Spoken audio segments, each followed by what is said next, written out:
We'll talk about the importance of spreading out your digital asset holdings, the latest news about Ethereum consensus, the FreePZ ETH and the Ripple VS sexy update and what it all means. This will be here soon, and then we'll talk about the equation and how the XRP system will connect all of these things. Please take a seat now, chill out and learn more about Bitcoin. It's down 3% right now. I'm just quickly going over it again. You know it's still down, even though it went down 3% this morning. 31% right now. Ethereum is up 2.26% at $65, while the USD stays fixed at 99 cents and XRP is at 35.58. I think that the market could drop anywhere from the maximum of 10 to 15% or as little as 7%. This is something I thought yesterday as well, but that's it. It looks like this is the best we can do when looking for bottoms. To get to the bottom, we won't be able to exactly schedule this T or nail this thing down in the exact spot where the work needs to be done. Cryptocurrency's value goes down from $65,000 to $65,000 to $60,000 at this point, but it's still a big change. Bitcoin used to cost 49 cents, but now it only costs 46 cents. Over time, the only thing that counts is if you buy when prices are low and average your dollar costs. This is what most people do. More than that, most people who are new to crypto buy when the price starts to go up. Then again, does it really matter whether you buy XRP for 46 cents or 49 cents when the value is 3, 4, or 5 cents? Well, in the Bitcoin market, that's not how things work. Things get better. Some people start to think, what if this is the last drop? What if the price keeps going up? DCA is your best friend because things will fall apart in the end. Let's talk about why you should spread out your digital assets now that we know this. This is it right now. A lot of people become interested in cryptocurrency, but they don't go any further with it. There is no question that you will cry when I tell you about the mistake I made in 2017. You'll feel bad for me for sure when I look into your eyes. I was a blockchain. I didn't know much about technology or current trends when I first came into the market in 2017. I thought that if I put my money into anything, I would make a lot of money, and that if something was cheaper, I would get more money back, and that everything would copy or change in the end. When Bitcoin was worth $18,000, I thought that everything else would do the same or become more expensive. That was how I saw myself. We are still blind after 7 years. I believe I have between 15 and 20 different cryptocurrencies at the moment, and that's just because I started buying them this year. I could have made $15 to $20 million in 2017 if I didn't have my blind spots and knew as much about market diversity as I do now. I can see why you'd want that much money. Let's go over the specifics of what happened during the chain link for those who don't know. The day was set back then. It was a pretty cheap chain, minus 10, 20, or 30 cents.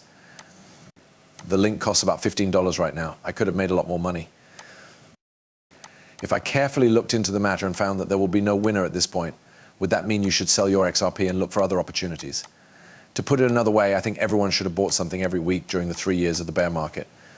It doesn't matter if you only spend $5 or $10 a week on those things. It adds up over 3 years. I did it for Casper. No, not for 15 months, but for 14. I'm doing it for Quant right now. It's for XLM that I do it. I buy at the end of the day. Since I'm spreading my money around, my DCA will be very low.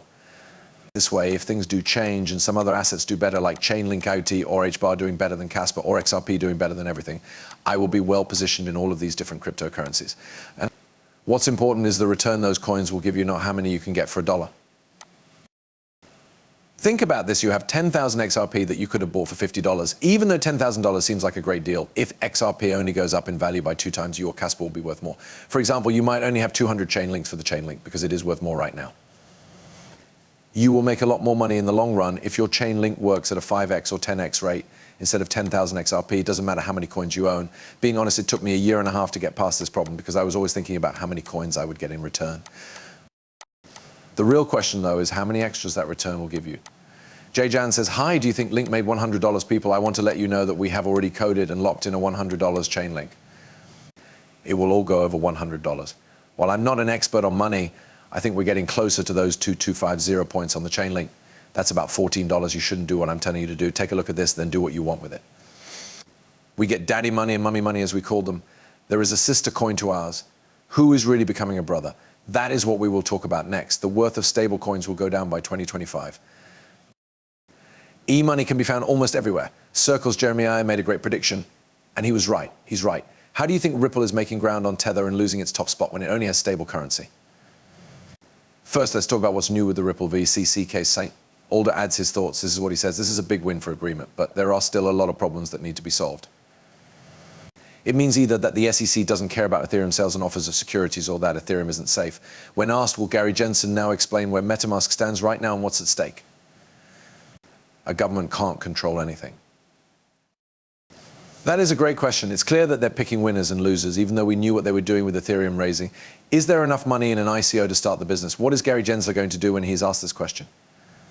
What does Ethereum mean? Is it not a safety measure? Has to be a question that will come up 100 times for him. What is this should make his answer clear? No, I didn't want to know how much money Ripple spent to fight the SEC. I wanted you to compare that amount to how much money we all spend together. Still, legitimate institutions can still talk to institutional sales agents for XRP and Ripple. Now, without a doubt, the CC will find out when we have reached a deal. The person selling fake whales told people to make up fake names so they could buy as many tokens as they wanted for their ICO. People who own XRP can say what they think, but keep in mind that the cases have an effect on the price of XRP. Which side are you on? Ripple has never had an ICO. The most important thing here is that completion is needed for Ripple to keep running, grow its presence in the US, and get its on-demand cash and financial flow back on track. The best things about XRP and on-demand demand funding will be for grams, but let's get back to the game and scare Western Union into joining. They also want to get PayPal and Amazon to use Ripple stablecoin to help them with payments because they do business all over the world. Still, we need to think about why there is a problem. For sales to institutions, we know where the XRP is going and how it will be used. However, Ripple is still being sued. When compared to what Consensus did, which on the black market was pretty much illegal, we're still here. We're still thinking about the YouTube movies and trying to guess when the lawsuit will happen. Finally, think about it for a second.